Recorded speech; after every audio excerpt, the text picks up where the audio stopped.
बिस्मिल्लाहिर्रहमानिर्रहीम। अस्सलाम वालेकुम वीवर, क्या हाल है? ठीक हो? उम्मीद करती हूँ कि आप ठीक होंगे।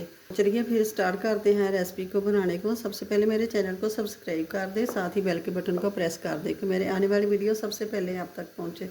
ये मैंने 1 कप लिया है बेसन का। लेंगे ये हल्दी, बिस्मिल्लाहिर्रहमानिर्रहीम, हाफ़ टी स्पून लाल मिर्च का पाउडर, हाफ़ टी स्पून नमक लेंगे, कसूरी मेथी,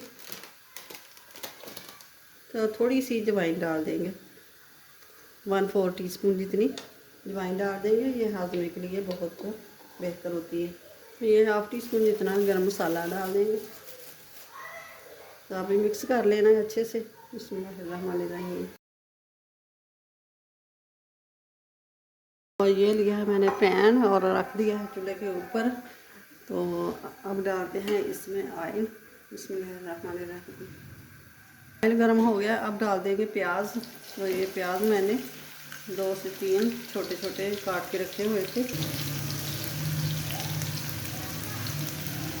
टमाटर, तो ये डाल देंगे अदरक। ये 2 इंच का टुकड़ा अदरक का ये काट के।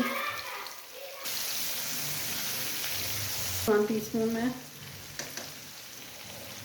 ये डाल दिया मैंने लहसुन पाउडर, मिर्च का पेस्ट बना के और मिक्स किया हुआ है।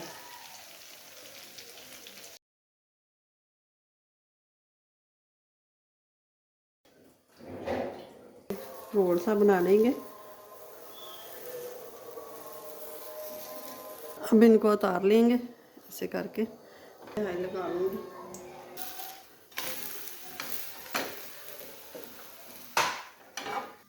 तो अब भर लेते हैं नमक। दही मैंने लिया है 1/2 कप। तो ये वही मसाला जो हमने प्याज टमाटर और अदरक लहसुन फ्राई किया है, तो ये है। तो ये हमने कर लिया है मसाले को। अब ले ली है मैंने ये कढ़ाई को रख दिया है चूल्हे के ऊपर। तो अब डाल देंगे ऑयल। ऑयल मैंने पहले भी डाला है और अब कम डालेंगे। अब डाल देंगे ये मसाला जो हमने पीस के रखा है।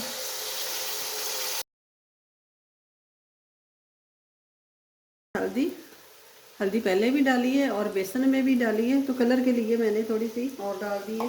1/4 टीस्पून जितनी लाल मिर्च,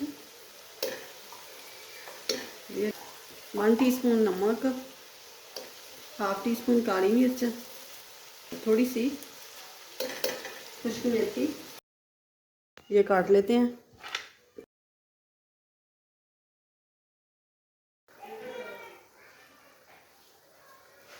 तो ये थोड़ा सा गरम मसाला मैं पहले ही डाल देती हूँ और फिर तो ज़रा हिलाना मुश्किल हो जाता है।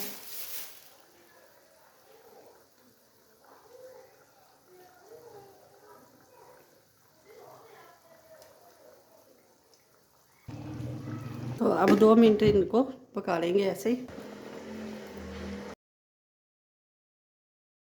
तो मेरे चैनल को सब्सक्राइब कर दें, साथ ही बेल के बटन को प्रेस भी कर दें। तो प्यारा सा छोटा सा कमेंट्स ज़रूर लिख दिया करें। इससे ये होता है कि हमारा हौसला अफजाई होता है कि हमें लगता है कि हमें अच्छा काम किया है। तो आप ज़रूर लिखिएगा, थोड़ा सा वक्त लगता है। तो ये छोटा सा प्यारा सा कमेंट ज़रूर लिखिएगा। तो अपना अपनी फैमिली का बहुत सारा ख्याल रखिएगा और जो अपनी दुआओं में दूसरों को शामिल करता है और खुशियाँ उनकी दरवाज़े को खटखटाती है और खुशियाँ लें, दुआएं लें और दुआएं दें, तो अल्लाह मेरे और आपके रिज़्क़ में बरकत दे। तो आमीन सुमा आमीन। तो लेते हैं आपसे इजाज़त। अल्लाह हाफिज़।